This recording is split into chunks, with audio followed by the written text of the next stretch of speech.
పేట మనోబా మండలం తిమ్మరాజపేట రైతుని.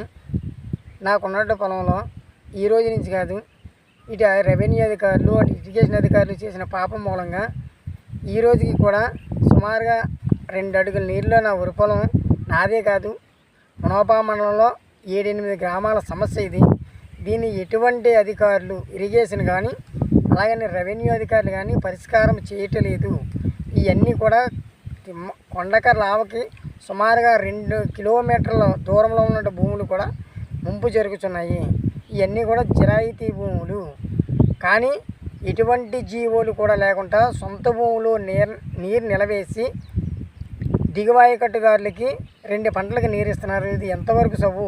మా భూముల్లో ఉన్నటువంటి సొంత పొలంలో నీరు వేరే వాళ్ళకి పంట పండించుకోవడం కోసం ఇక్కడున్న భూములు సుమారుగా 1500 ఎకరాలు ముంపు గురి చేసి దిగువని కేవలం 300 ఎకరాల కోసమే ఈ నీరంతా ఇన్ని భూములు పంటను నాశనం చేస్తున్నారు. దీనికి ఇటు ఇరిగేషన్ అధికారులు కానీ అటు రెవెన్యూ అధికారులు కానీ ఉమ్మడిగా కేవలం కొండకర్ల ఆవలో మాత్రమే నీరు నిల్వ చేసుకొని మా భూములు ఇటువంటి జిరాయితీ భూములు నీరు నిలవేయకుండా ఆపు చేయవలసిందిగా కోరుచున్నాము. పైగా ఈ దౌర్భాగ్య స్థితి తిమ్మరాజుపేట ఒకటితే కాదు, మునగపాక, తిమ్మరాజుపేట, వాడ్రాపల్లి, కాకరాపల్లి, మల్లవరము, కుంచువానిపాలెము, ఇటు అచ్యుతాపురం మండలంలో కొండకర్ల, ఆవసోవరము, అందలాపల్లి మొత్తం 11 గ్రామాల సమస్య. కేవలం ఇక్కడ ఎప్పుడో బ్రిటిష్ కాలం నాటి జీవోలు అనేసి అంటున్నారు తప్ప ఎటువంటి ఆధారం కూడా లేదు.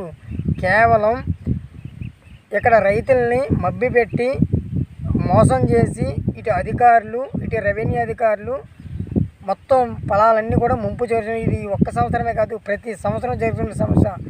దీని మీద ప్రభుత్వం తక్షణమే స్పందించి ఇక్కడ ఉన్న రైతులకి 1000 ఎకరాల భూమిని కాపాడవలసిందిగా కోరుచున్నాము.